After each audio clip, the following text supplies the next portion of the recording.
Hello and welcome. Today I'd like to give a quick impression of Apple Music versus Spotify as of June 2019. This is not an exhaustive study, but an explanation of why I had unsubscribed from Apple Music. I'm not paid by either Apple or Spotify, and this is my own independent impressions of both.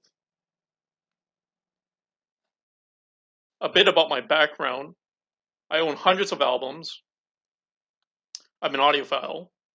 I'm an engineer, and I consider myself a hardcore user. I've been an Apple Music subscriber since October 2015, which is 3.5 years or 45 months. And at $10 Canadian per month, my customer lifetime value for Apple Music has been a sizable $450.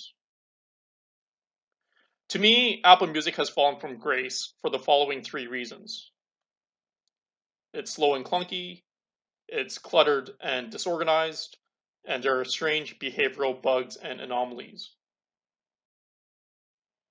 On the slow and clunky front, Apple Music has been pretty much unusable on older hardware, like a third generation iPad, and it's even sluggish on my modern day laptop. It's very cluttered as it handles the additions of playlists, singles, and albums ineffectively, resulting in a fragmented mess in my library.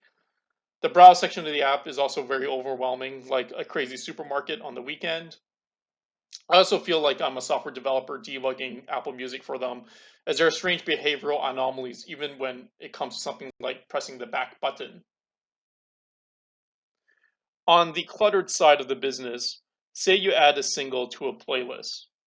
That particular single is automatically added to your library, which shows up as a fragmented single in your library and mucks up your list of albums in your library. The browse and music discovery sections of Apple Music are also disorganized. Say if you want to zoom in to the jazz genre, you'd have to scroll all the way down and hunt up the word genre and then carry through with several mouse clicks. There it is. Which makes the experience even more brutal when it's sluggish and clunky with noticeable delays after each selection. As for anomalies, the back button behaves inconsistently and doesn't exactly roll back to your previous selection on the stack. There are also repeated entries in an album for whatever reason, and this is a high profile album. If you add a compilation album to your library, it explodes into multiple sub albums that you've never added. They're unsightly and terrible, making your library feel bloated. I could have done something more constructive with my time instead of creating this video, like provide feedback directly to Apple to improve their product. This was done, and there really hasn't been any improvement for the past 3.5 years. There was an announcement that iTunes will be chopped up into smaller apps. Maybe the experience will be better then, but as it stands today, my subscription costs are rolling, and the switching cost of jumping into a competitor, i.e., Spotify, has a very low barrier. With my not so great experience with Apple Music, I decided to jump to Spotify as it aligned best with all my devices at home, and I heard good things from my coworkers. Out of the gate, it's fast, clean, has terrific streaming features, and it sounds good. I'm a bit of an old school audiophile. I have a DAC connected to a power amp that drives my speaker monitors. A number of different devices can be connected to the DAC, like my old iPad, PlayStation, or laptop.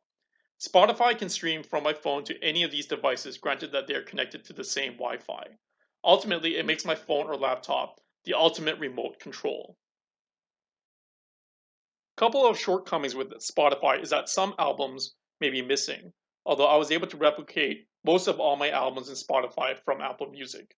On the other hand, Spotify seems to have additional albums of my favorite artists that Apple does not. Ultimately, it's a wash, in my opinion, and it's best if you try it out yourself. The brilliant thing to all of this is that the switching cost and barrier of entry to Spotify is pretty much zero. Spotify is surprisingly free to use, but ad supported unless you pay, and it's a great way to dabble with the interface and see if it works for you. If you were on Apple Music like I was, give it a shot and you may be pleasantly surprised. Apple Music feels like a neglected service these days. With a market cap of almost $1 trillion, you'd think that they would be able to build a better music service. I vote with my wallet, and Spotify as a standalone service has built a much better tool than Apple, which raises some interesting philosophical questions. When organizations grow too big and spread too thin to the point where they become a lot less agile and more inefficient. So Spotify, in my opinion, is going to eat Apple's lunch in the near term.